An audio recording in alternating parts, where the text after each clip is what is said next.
प्रिय दर्शकों, नमस्कार।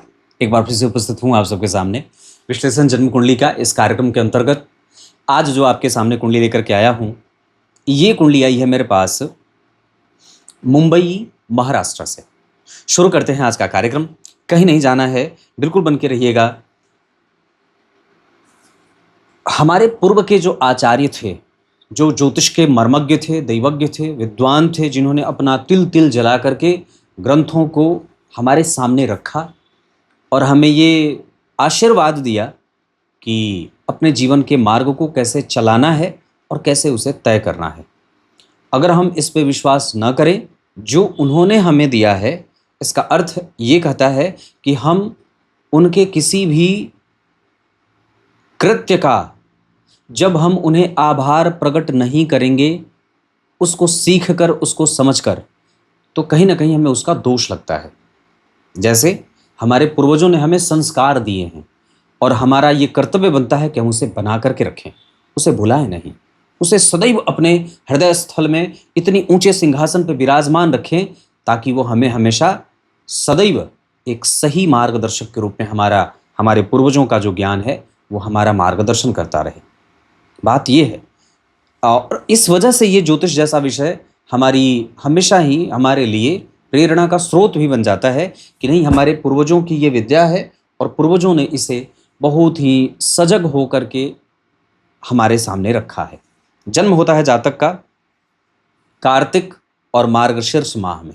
ऐसे जातक थोड़े से जिद्दी होते हैं और कई बार ये जीवन में गलत निर्णय भी करते देखे जाते हैं।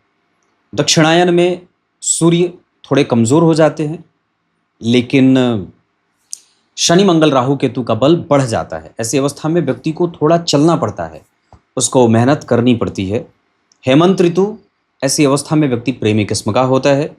शनिवार को जन्मे हैं और ये कर्क लग्न की कुंडली है।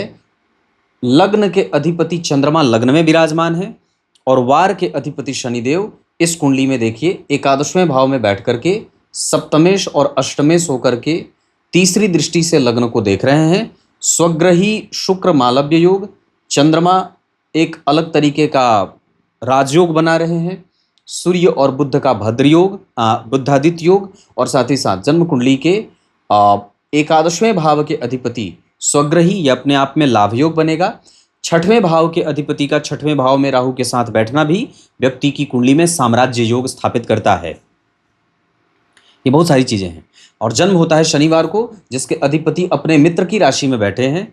जिस राशि में बैठे हैं उस राशि का डिस्पोजिटर प्लैनेट, यहाँ का जो अधिपति ग्रह है वो देखिए मालव्य योग बना रहा है और कुंडली के योग कारक ग्रह मंगल के साथ बैठा है। किसी भी ग्रह का संबंध, बहुत ध्यान से समझिएगा, ये बहुत प्रचुर और बहुत ही मजबूत सिद्धांत है। कोई भी ग्रह अगर वो उस कुंडली के योग कारक ग्रह के साथ स्थिति बना रहा है, तो कोई भी ग्रह, जो कोई कौन है, शुक्र है, इस कुंडली के लिए सामान्यतया पापी भाव के स्वामी, एकादशवां भाव पापी भाव होता है। तो कोई भी ग्रह जो शुक्र है, अगर इस कुंडली कर्क लग्न की कुंडली के लिए केंद्र या त्रिकोण के अधिपति मंगल के साथ अगर संबंध बनाएंगे तो ये शुक्र और मंगल दोनों ही अच्छे हो जाएंगे। फिर यहाँ पे लंपट योग नहीं बनेगा और यहाँ ये बहुत ही ज्यादा व्यक्ति को प्रचुर मात्रा में धन और कोटिपति योग बना देते हैं। वो अगर हिम्मत रखे, साहस रखे, धैर्य धारण करके रखे, तो वो अपने जीवन में इस क्षेत्र के कारण जाना जाता है, क्योंकि ये राजयोग यहीं बन रहा है।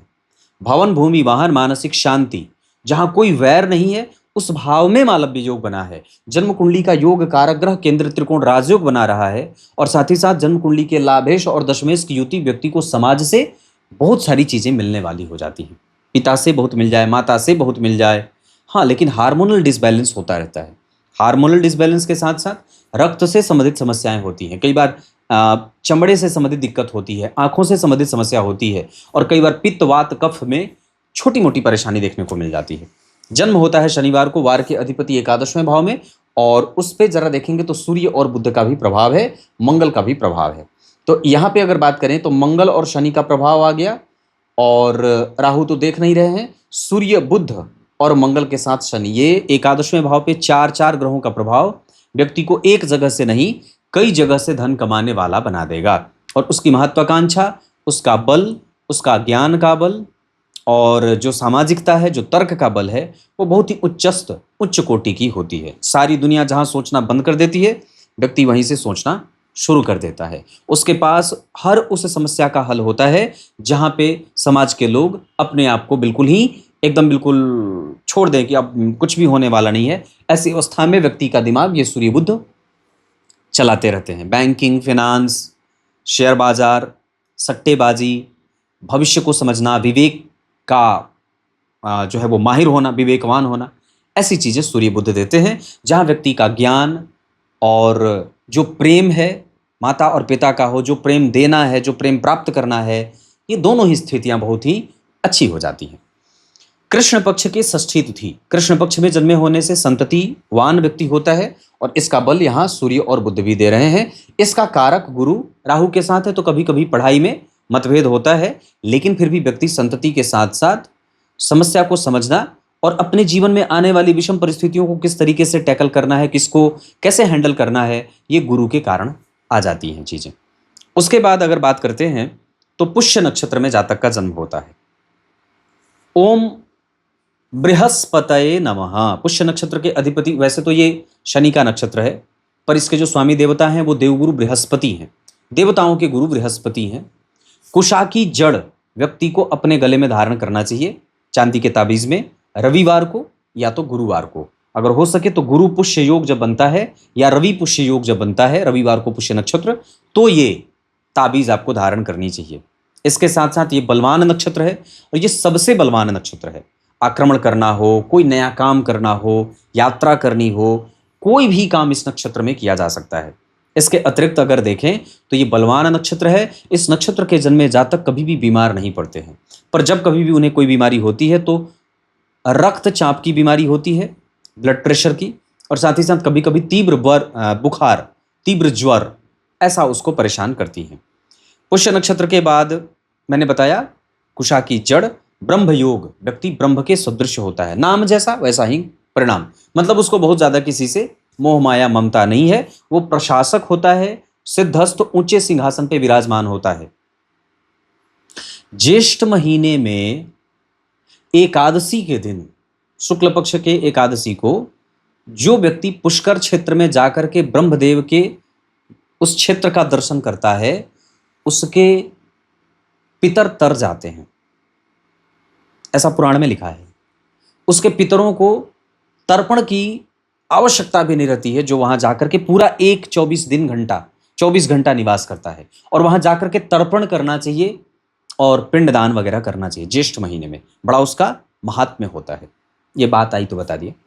उसके बाद ब्राह्मण वर्ण और देवगण, जहां कोई झगड़ा नहीं, कोई लड़ाई नहीं, कोई मतभेद नहीं, शुद्धता है, कोई वैमनस्य नहीं है, कोई प्रलाप नहीं है, कोई ममता से युक्त होकर के व्यक्ति अपने आप को ऐसे कमजोर नहीं कर रहा। बहुत ही वैराग्य है, ज्ञान है, सुख है, धर्म है, चिंतन है, शुद्धता है, स्पष्टता है और चरित्रवान होने का गुण है। ये सब ब्राह्मण वर्ण और देवगण के कारण दाम्पत्य भी बहुत अच्छा है। संततिवान होना, शुद्ध सात्विक जीवन जीना, जियो और जीने दो के सिद्धांत को का अनुपालन करना, अपने कर्तव्यों का निर्वहन करना, अपनी बुद्धि को हमेशा जागृत करना सीखना, बहुत किसी कॉन्स्पिरेसी में अपने आप को नहीं डालना, ना उसके चक्कर में पड़ना, किसी के लिए हार्मफुल व्यक्ति नहीं है, किसी को कष्ट नहीं पहुंचा सकता है, और ये सब चीजें दिख रही हैं। चंद्रमा लग्न में व्यक्ति, मैंने कल परसों चंद्रमा के ऊपर कार्यक्रम बनाया था जिसमें बात कही थी कि चंद्रमा अगर लग्न में हो तो बहुत ही ज्यादा बेहतरीन परिणाम करते हैं, आपको धनवान बनाते हैं, सुखी बनाते हैं, सुंदर बनाते हैं, और इतना सुंदर बनाते हैं कि लोग देखते रह जाएं। अप्सराएं जहां मोहित हो जाती हैं ऐसे चंद्रमा पे जब लग्न में बैठ जाते हैं। मैंने कल चंद्रमा के ऊपर कार्यक्रम बनाया है अपने मेन चैनल पे, नकुल पाराशर वाले पे। तो ये आपकी कुंडली है। लग्न का मान 6 अंश का बना है, इसे ठीक कहेंगे। पर लग्न पे सप्तम भाव के अधिपति की दृष्टि है, तो विवाह के बाद भी कई बार व्यक्ति के जीवन में थोड़े बहुत मतभेद देखने को मिलते हैं, और उसके कार्यक्षेत्र में या उसके व्यक्तित्व में जो निखार आना चाहिए, जो उसमें क्लैरिटी आनी चाहिए, जो क्लैरिफिकेशन होना चाहिए, उसमें शनिदेव की दृष्टि के कारण कभी कभी भ्रम देखने को मिलता है या मंद गति से उसको प्रभावित होते देखा। आयु अच्छी है, शनिदेव अपनी दशा काल में बहुत अच्छा धन भी देने वाले बन रहे हैं, और साथ ही साथ व्यक्ति के पास उसका यश, उसकी प्रतिष्ठा देर से ही सही पर उसे मिल जाती है। इस पंचांग की अच्छी बात क्या है? इस पंचांग में सबसे अच्छी बात है कि व्यक्ति की कुंडली का चंद्रमा बलवान है। चंद्रमा बलवान है। और एक बात और है कि जरा ध्यान से देखें तो ये शुक्र से केंद्र में है। चंद्रमा से चतुर्थ स्थान के शुक्र व्यक्ति को लखपति करोड़पति सबसे कम उम्र में बना देते हैं। चंद्रमा से चतुर्थ स्थान के मंगल माता के स्वास्थ्य को परेशान करते हैं और व्यक्ति को कई बार ऋण में लेके जाते हैं, गलत निर्णय भी करवाते हैं, लेकिन फिर भी उसके पास संपत्ति घूम करके आ जाती है।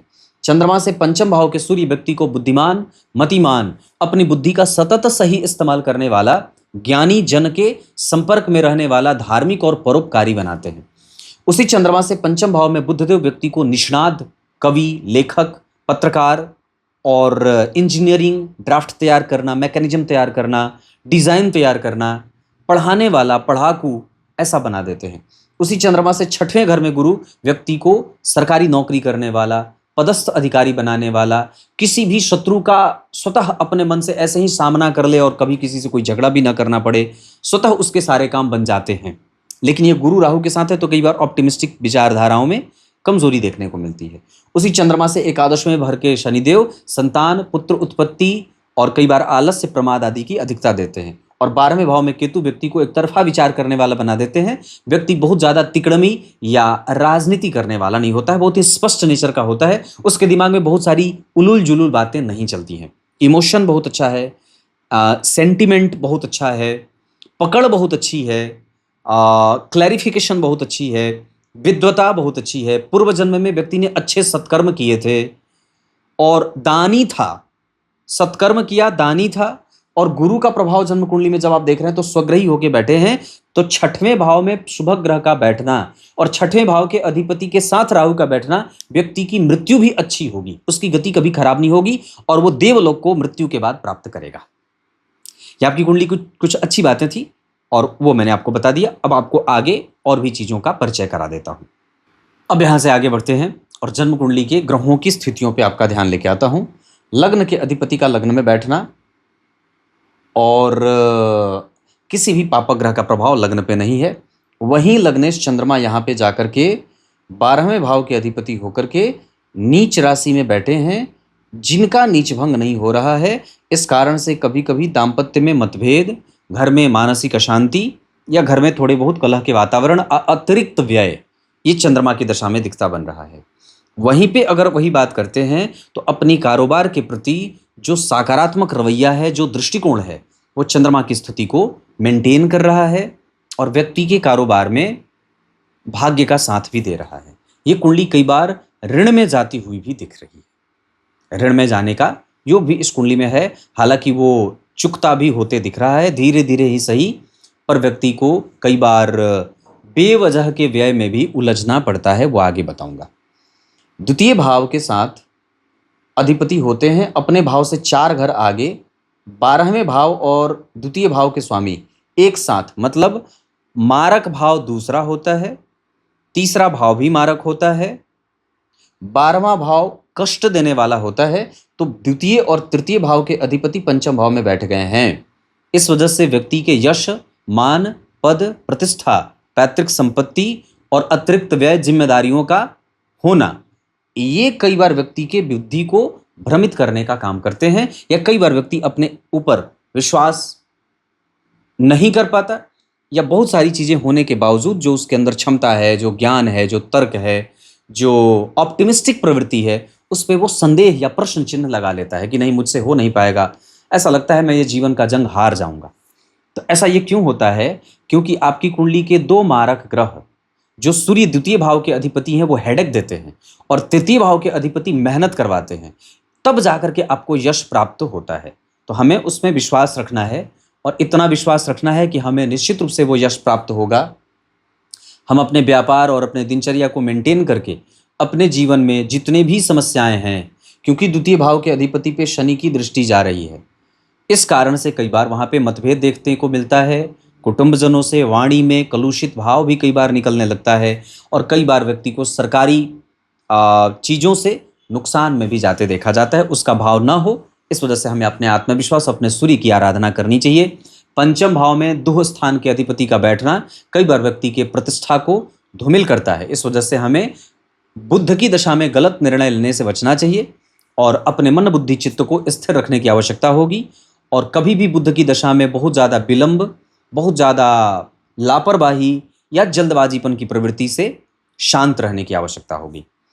तीसरे और 12वें भाव के अधिपति होकर के पंचम भाव में बैठे हैं सूर्य, यहाँ द्वितीय भाव के अधिपति होकर के वृश्चिक राशि में, और यहाँ पे बैठ रहे हैं वो तुला राशि में। इसका अर्थ होगा कि सूर्य की दशा इस कुंडली के लिए कई बार छोटे मोटे परिणाम, क्योंकि मारक भाव के अधिपति सप्तम और अष्टम भाव के स्वामी होकर के कर्क लग्न की कुंडली के लिए मारक होते हैं शनिदेव, एकादशवें भाव में बैठ करके अष्टम भाव को देख रहे हैं और द्वितीय और तृतीय भाव 12वें भाव को देख रहे हैं। इस वजह से व्यक्ति के जीवन में शनि बुध सूर्य इनकी दशाएं कई बार कष्ट देने वाली बन सकती हैं। सूर्य की दशा में धन की चिंता हो, शनि की दशा में पैसे अटकने की चिंता हो, और बुध की दशा में जल्दबाजी या काम रोकने, बिगड़ने या अति महत्वाकांक्षा के कारण या जल्दबाजीपन की प्रवृत्ति के कारण आर्थिक नुकसान की दशा हो या चिंताएं बढ़ें। इस वजह से ध्यान रखना होगा।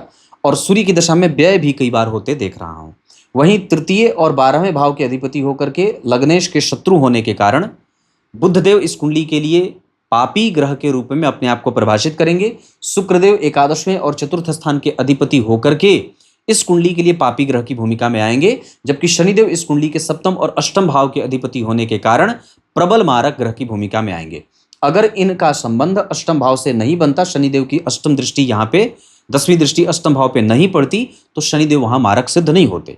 लेकिन चूंकि द्वितीय भाव के अधिपति को देख रहे हैं और जरा ध्यान से देखें तो अष्टम भाव पे उनकी दृष्टि जा रही है, तो अष्टम और सप्तम भाव के स्वामी बने, अष्टम भाव को देख लिए, द्वितीयस और तृतीयस को देख लिए। इस वजह से यहाँ पे शनि सूर्य बुध ये ग्रह मारक बनेंगे और हमें इनकी दशा काल में विभिन्न प्रकार से हमारी चिंता बढ़ाने वाली बन रहे हैं।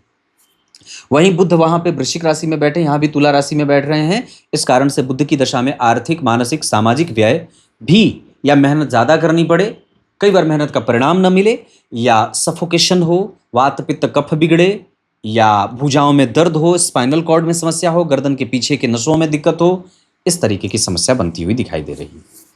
चतुर्थ स्थान के साथ साथ एकादशवें भाव के स्वामी होते हैं शुक्रदेव, दिग्बली हैं, बलवान होके बैठे हैं, अस्त नहीं है, स्वाति नक्षत्र में बैठे हैं। केतु की दृष्टि होने के कारण कई बार व्यक्ति के जीवन में अचानक से लगातार व्यय बढ़ने लगे या जिम्मेदारियां बढ़ती रहें।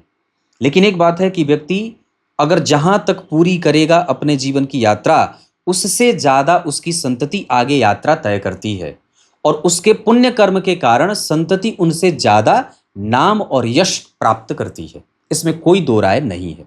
ऐसी अवस्था में जब चतुर्थ स्थान में शुक्र दिग्बली हैं, दिशा के बल से युक्त हैं और योग कारक ग्रह के साथ युति कर रहे हैं, तो यहाँ शुक्र और मंगल किसी भी प्रकार का कोई दुर्योग नहीं बनाएंगे और मजबूती से जातक के जीवन को आगे बढ़ाने वाले होंगे।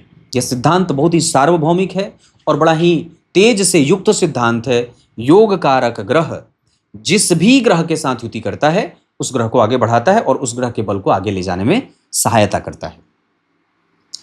पंचम भाव के साथ साथ दशम स्थान के अधिपति होते हैं मंगलदेव। पंचम और दशम के अधिपति होकर के मंगलदेव दशम स्थान को देखना, पंचमेश होकर के सप्तम में बैठना, केंद्र त्रिकोण का योग। केंद्र का स्वामी अगर कोई पापग्रह होता हो, केंद्र में बैठा हो, तो इसके बुरे परिणाम समाप्त या तटस्थ हो जाते हैं और वो अच्छाइयों पे उतर आता है। साथ ही साथ वो शुक्र के साथ बैठ करके एक अलग प्रकार का योग बना रहे हैं और व्यक्ति को दैदिव्यमान स्वरूप वाला, भवन भूमि वाहन के सुखों वाला एक सिद्धांत यहाँ और लागू होगा। अगर मंगलदेव दशम स्थान और पंचम स्थान के अधिपति होकर के एकादशवें भाव को देख रहे हैं और एकादशवें भाव में स्वतः शनि बैठे हैं, तो व्यक्ति अब एक तरह से नहीं, कई तरह से धन कमाने वाला बनेगा और इसमें जरा भी संशय नहीं है, ये पक्की बात है। इसके बाद ध्यान से देखें तो मंगलदेव की स्थिति यहाँ बहुत अच्छी बनी है और वहां पे वो 12 अंश के बैठे हैं, स्वाति नक्षत्र है, केतु का प्रभाव है, तो कभी कभी घर में तनाव का माहौल बनता है और व्यक्ति के मन को अशांत भी करता है। हालांकि यहाँ पे आपको अपने कुल देवता और वास्तु देवता की पूजा निश्चित रूप से करनी चाहिए। देवी मैया को पान और लौंग और इलायची की माला शुक्रवार को अर्पित करनी चाहिए। अपने घर के प्रमुख द्वार पर, मुख्य द्वार पर तिल तेल या घी का दीपक अवश्य जलाना चाहिए लाल बाती में और उसी का तिलक करना चाहिए। अपने घर के मुख्य दरवाजे पर गणेश जी की तस्वीर लगाएं और अपने कुल देवता और अपने पितरों के नाम पे अमावस्या को दान करें। इसके साथ साथ अगर बन पड़े तो व्यक्ति ब्राह्मण को सफेद वस्त्र पूर्णिमा के दिन आवश्यक रूप से दान करें। और अगर बन पड़े तो लक्ष्मी जी की तस्वीर के सामने लाल बाती आवश्यक रूप से जलाए, लाल बाती का दिया जलाए, घी का दिया जलाए और गाय के गोबर के चौका बना करके उस पे बैठ करके अपने गुरु मंत्र का जप करे और 3 मुखी रुद्राक्ष होने के साथ साथ 5 मुखी रुद्राक्ष आवश्यक रूप से धारण करें। अगर भोजन शुद्ध है तो आप धारण करें, अन्यथा उनकी पूजा भी कर सकते हैं। क्लियर है? पंचम स्थान की स्थिति बहुत बलवान बनी है। यहां पे ये युति सामान्यतया ठीक है, क्योंकि सूर्य और बुध बैठे तो मेहनत करवा रहे। मैंने इसके बारे में चर्चा की थी कि कभी कभी ये घर्षण देंगे और शनि से दृष्टिपात होने के कारण, ये शनि से दृष्टि संबंध बनाने के कारण व्यक्ति चाहे जितनी बार आगे बढ़ने की कोशिश करता है, थोड़े से संघर्ष में पीछे जाता है और उसका यश जितना वो बुद्धिमान है उतना वो मिलता नहीं है। मतलब उसमें कहीं ना कहीं एक ड्रॉबैक भी मिल जाता है। छठवें भाव की बात करते हैं। छठवें और नवम भाव के स्वामी, यहां पे गुरुदेव पापक ग्रह भी कई बार हो जाएंगे, क्योंकि पंचम स्थान के तो स्वामी है नहीं, छठवें स्थान के स्वामी हैं। नवम भाव में उनकी गौण राशि बनी है। इस कारण से अगर ये स्वग्रही नहीं होते तो ये खराब हो जाते, लेकिन अगर वो स्वग्रही हैं तो फिर भी वो कम से कम छोटे मोटे साहचर्य के नियम के आधार पर छोटा छोटा पाप व्यक्ति से करवाएंगे। यानी कि व्यक्ति के दिमाग में जो घर्षण पैदा हो रहा है, जो कभी कभी ईर्ष्या, जो आगे बढ़ने का दंभ, जो अहम का भाव है, जो कभी कभी कृतज्ञ है, कभी कभी झूठ बोल रहा है, कभी कभी समाज के हिसाब से अपने आप को प्रस्तुत कर रहा है, कभी कभी छठे साठ्यम समाचरित वाली स्थिति में जा रहा है, वो इसी गुरु के कारण है। और जो सत्कर्म है, जो श्रेष्ठता है, जो दयावान है, जो परोपकार है, वो इसी गुरु के कारण आ रहा है। समस्या को समझना, बहुत माइन्यूट लेवल पे जा करके तर्क करना और उसको परिणाम तक पहुंचाना, ये सब देवगुरु बृहस्पति के कारण हो रहा है। वहां पे देवगुरु बृहस्पति 16 अंश के बैठे हैं, पूर्वाषाढ़ा नक्षत्र में बैठे हैं और कहीं ना कहीं शुक्र अगर बलवान नहीं होते तो व्यक्ति के पास अनुभव नहीं होता। तो जो अनुभव व्यक्ति को मिल रहा है, जो आगे बढ़ने की दशा का प्रभाव बढ़ रहा है, वो निश्चित रूप से देवगुरु बृहस्पति के कारण आ रहा है। और मैं समझता हूं कि अभी इस कुंडली के लिए चंद्रमा की दशा बहुत अच्छी जाएगी और उसके साथ साथ मंगल की दशा भी अच्छी जाएगी, क्योंकि ये दोनों ही ग्रह लक्ष्मी संपन्न योग बना रहे हैं, कुल दीपक योग बना रहे हैं और व्यक्ति निश्चित रूप से अपने खानदान का नाम आगे बढ़ाता है, उससे भी ज्यादा उसकी संतति आगे बढ़ाती है। पुरुष संततियों का मालिक होता है, सदस्यों का मालिक होता है और साथ ही साथ ब्रह्म मुहूर्त में जागने वाला, शिव का उपासक, गुरु के ऊपर श्रद्धा रखने वाला, जिज्ञासु और बुढ़ापे की अवस्था में किसी भी विषय पे बहुत ज्यादा चिंतन न करना, ब्रह्म की भांति एकदम समाधिस्थ हो जाना, अकेले रहना, एकांत में रहना, किसी से बहुत ज्यादा मतलब न रखना, सिर्फ मंत्र में ध्यान लगाना, इस तरफ व्यक्ति का दिमाग लेके जाता है। यहाँ गुरु आपकी आयु और आपकी मृत्यु दोनों को सुनिश्चित करते हैं और बहुत अच्छी स्थिति में लेके जाते हैं। लग्न के अधिपति लग्न में और शनि की दृष्टि लग्न पे, इस वजह से आयु है। अष्टम भाव के अधिपति अष्टम भाव को देख रहे हैं, अपने भाव से 4 घर आगे मित्र की राशि में जहां बैठे उसका अधिपति बहुत अच्छा।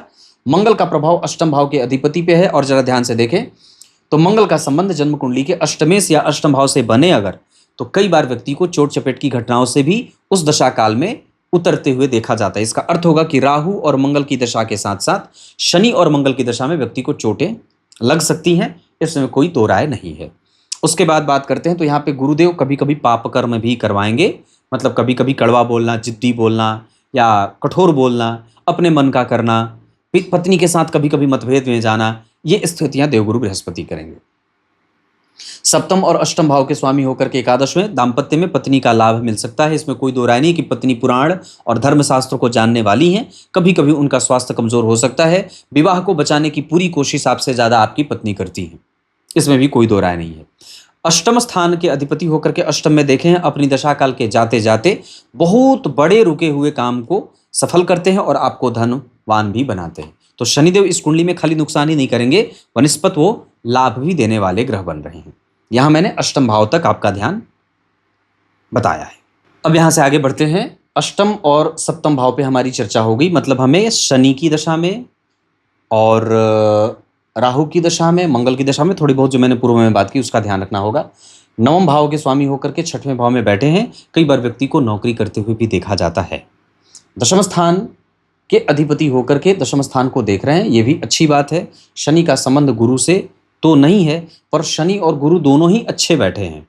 इस कुंडली के लिए शनिदेव मारक होते हैं और देवगुरु बृहस्पति भाग्येश होकर के कई बार व्यक्ति से पाप कर्म, मैंने वैसे बात कही थी, वो करवाएंगे और हालांकि वो व्यक्ति को संपत्तिवान भी बनाएंगे। तो मंगल और शुक्र की दशा में, सूर्य और बुध की दशा में, और कई बार देवगुरु बृहस्पति की दशा में व्यक्ति संपत्ति, अस्थाई संपत्ति इकट्ठा करता है, पुत्र संतान की प्राप्ति कराता है, विवाह में जाता है और उसको उसकी शिक्षा, उसको उसका जो निर्णय है वो मजबूती से आगे बढ़ाने वाला होता है।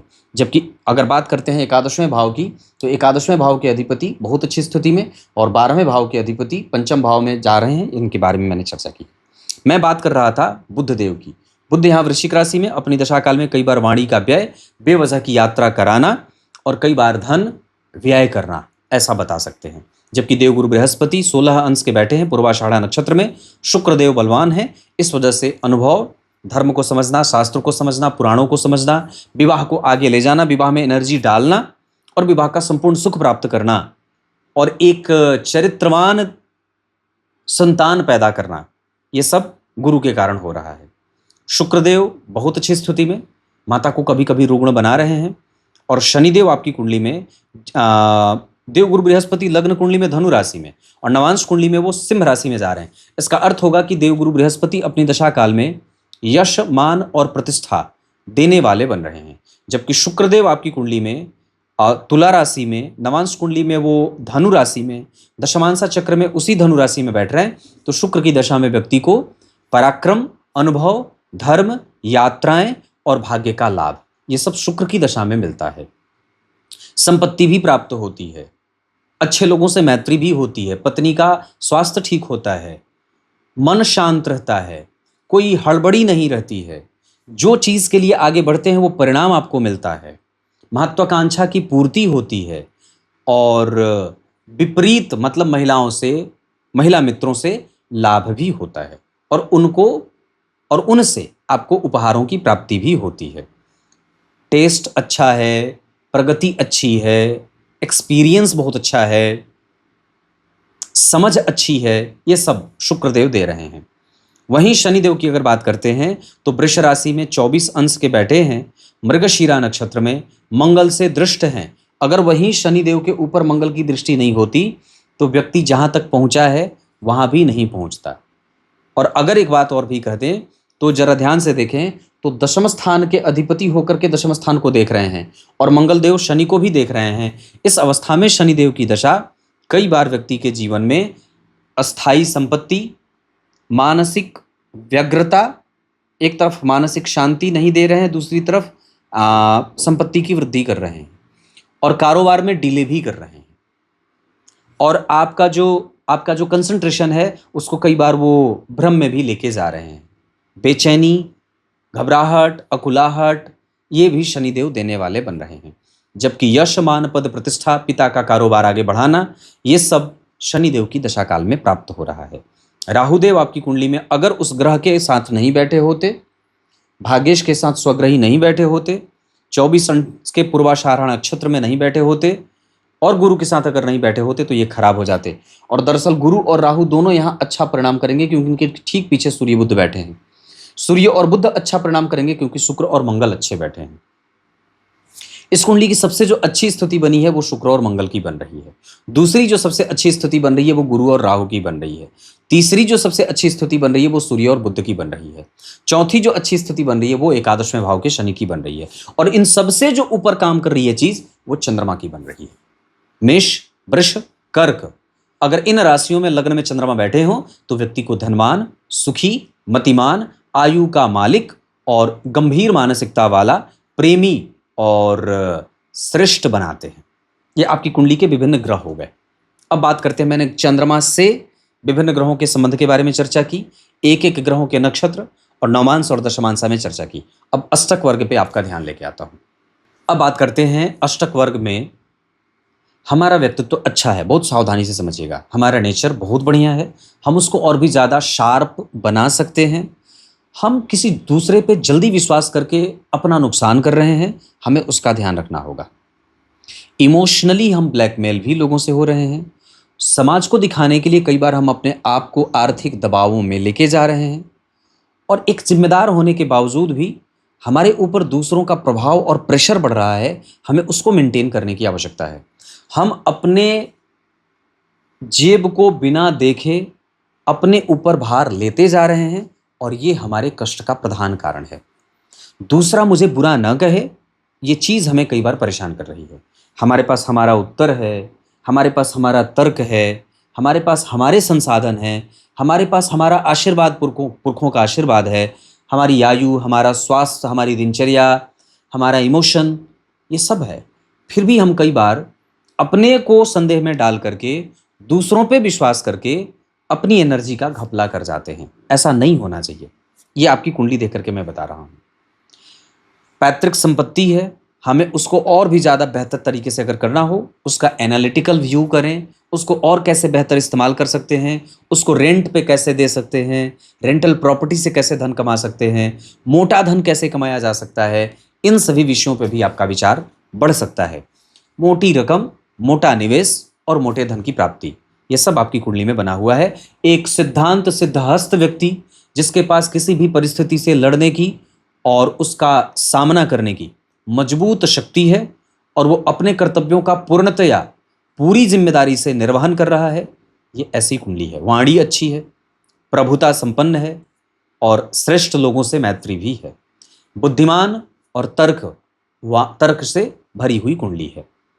पराक्रम इस कुंडली का अच्छा है।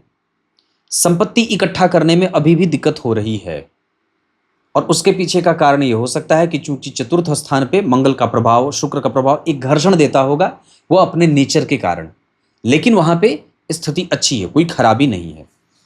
जबकि हमारा मन, हमारी बुद्धि, हमारा प्रेम और जो हमारा रिकॉग्निशन है वो हमें उतना नहीं मिलता दिख रहा है। साथ ही साथ नौकरी और व्यापार में दोनों ही स्थिति बैलेंस में जा रही हैं। नौकरी का योग सामान्यतः ठीक ठाक है। व्यापार के योग थोड़े बहुत कमजोर भी दिखाई पड़ रहे हैं। ऐसे व्यापार आप कर सकते हैं क्योंकि शुक्र और चंद्रमा दोनों ही व्यवस्थित हैं, कोई खराब नहीं है। इसके साथ हमारा कंसंट्रेशन, लगातार काम करना, अपने ऊपर विश्वास करना और चीज़ों को मेंटेन करने का बल, ये सब कई बार कमज़ोर हो रहा है। इसके अतिरिक्त हमारे भाग्य का सुख, हमारे पूर्वजों का आशीर्वाद, उच्च शिक्षा, ऊंचा पद, प्रतिष्ठा, संततिवान होना, ये सब शुक्र के का नवम भाव के कारण बन रहा है। सामाजिक प्रतिष्ठा इस कुंडली की बहुत अच्छी है। राजनीति भी इस कुंडली में अच्छी है। आयु अच्छी है। इस कुंडली का प्राप्त होना बहुत अच्छा है, लेकिन इस कुंडली का व्यय, जिम्मेदारी, ऋण से मुक्ति, ये सब आपको कमज़ोर कर रहे हैं। हमें उस पर कंट्रोल की आवश्यकता होगी और उसके लिए मैंने जितने भी उपाय बताए हैं इसका ध्यान रखना होगा। विभिन्न वर्ग चार्ट के आधार पर संतति का सुख आपकी कुंडली में सबसे ज़्यादा है। इस कुंडली में भवन, भूमि, वाहन आदि का सुख भी बहुत अच्छा है। इस कुंडली में मानसिक शांति, वक्त के हिसाब से अपने आप को बदलना, गंभीर जीवन यापन करना गंभीरता से, और कभी कभी अपने ऊपर संदेह कर लेना भी दिखाई दे रहा है। इस कुंडली में धर्म है और आपके पास काम करने को सदैव ही रहेगा।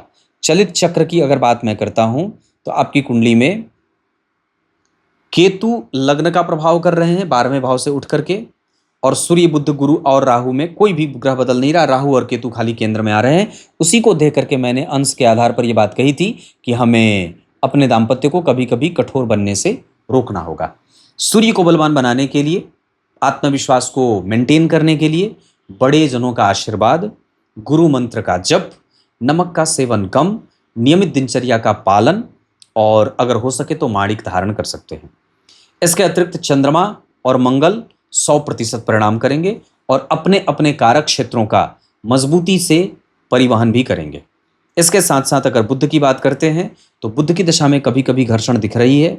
देवगुरु बृहस्पति 100% अच्छे परिणाम करेंगे। शुक्रदेव आपकी कुंडली में 50% से भी ज़्यादा अच्छे परिणाम करेंगे। शनिदेव आपकी कुंडली में 25% का परिणाम कर रहे हैं। मारक ग्रह हैं, कमज़ोर हैं, ठीक है। जबकि राहु और केतु आपको कष्ट दे सकते हैं। हमें उस दशा काल में निवेश करने से पहले, उस अंतरदशा में किसी पे विश्वास करने से पहले, ऑपरेशन करवाने से पहले स्वास्थ्य और दिनचर्या का ध्यान निश्चित रूप से राहु और केतु की दशा में रखना होगा। मूल प्रकृति पे आ जाते हैं। शुभ अंक इस कुंडली के लिए 2 और 5 रहेगा, मतलब 11 तारीख, 2 तारीख, 20 तारीख, 5 तारीख, 14 तारीख, 23 तारीख, ये सब अच्छे अंक रहेंगे। इसके साथ साथ इस कुंडली में मीन, मेष, वृष, मिथुन, कर्क पूरब दिशा के मकान में भी रह सकते हैं। मित्रता वृश्चिक और मीन वालों से अच्छी रहेगी। आपकी बुद्धि अच्छी है। जहां सब सोचना बंद करते हैं वहां से आपकी बुद्धि शुरू होती है। इस कुंडली में कोई कष्ट और बहुत लंबी बीमारी ऐसा नहीं है। इतनी सारी चीजें। अब क्या बता सकता हूं। केतु की दशा, गुरु की दशा, सूर्य और बुध की दशा, मतलब जब कभी भी ये घर्षण में आएंगे तो व्यक्ति के स्वास्थ्य को परेशान करेंगे। बाकी इस कुंडली में ऋण में भी जाते हुए देख रहा हूं। किसी को ऋण देना नहीं है और किसी से लेने को तो चलो ठीक है, लेना भी नहीं चाहिए हालांकि, लेकिन ऋण में जाने से दिक्कत हो सकती है। नमक का सेवन कम करें। लाल चंदन की माला या लाल चंदन या सफेद चंदन गले में धारण करें। ओम आदित्याय नमः का जप करें। ओम बृहस्पतये नमः का जप करें। पीपल के वृक्ष या श्रीफल के वृक्ष के पास दीपों की माला बनाएं, शनिवार को या सोमवार को क्रमशः। और क्या बता सकता हूं। इस कुंडली में ग्रहों के बल के आधार पर गुरु और शनि नवांश चक्र में बहुत अच्छी स्थिति में बैठे हैं। सूर्य और बुध यहां बहुत अच्छी स्थिति में है। यहां पे थोड़ी बहुत गड़बड़ी दिखाई दे रही है। शुक्र का प्रभाव बहुत अच्छा है। मंगल का प्रभाव भी बहुत अच्छा है। दशमांशा चक्र में लग्न और दशम के अधिपति शनि और शुक्र बनते हैं। ये दोनों एक दूसरे से केंद्र में हैं। ये सुख देंगे, पर कारोबार में जो कभी कभी मानसिक भ्रम पैदा होता है वो राहु के कारण होता है। यहां गुरु अगर बैठे हैं अष्टमेश होकर के, लग्न का अधिपति अष्टम में, अष्टम के अधिपति लग्न में, तो घर्षण भी है, लेकिन परिणाम आपके पास घूम फिर करके आ जाएगा। तब तक के लिए नक्षत्र की बात कर रहा था, भूल गया था। पुष्य नक्षत्र में दान करना चाहिए। पुनर्वसु, अनुराधा, स्वाति, मृगशीरा, उत्तरा फाल्गुनी, उत्तरा भाद्रपद, ये नक्षत्र किसी भी कार्य को करने के लिए उत्तम रहेंगे। धन कमाने के लिए आपकी कुंडली में दक्षिण और पूर्व की दिशा अच्छी रहेगी। माणिक आप जीवन भर धारण कर सकते हैं। दिन इस कुंडली के लिए सोमवार और रविवार का अच्छा रहेगा। इतनी सारी बातें, और इसके साथ साथ अंक बताया, नक्षत्र बता दिया। आगे जो आने वाली दशा है उसमें आप मिष्ठान भंडार, पेट्रोलियम, ट्रांसपोर्ट, कपड़े, फैशन, पेट्रोलियम के साथ साथ तरल चीजें, दूध वगैरह, पशुपालन, कृषि, गौरक्षा, सांस्कृतिक क्षेत्रों से जोड़ करके धन कमाना, ट्रस्ट बनाना, पूजा पाठ की सामग्री की दुकान या ऐसा कुछ करना हो तो बिल्कुल कर सकते हैं। तब तक के लिए बहुत बहुत नमस्कार।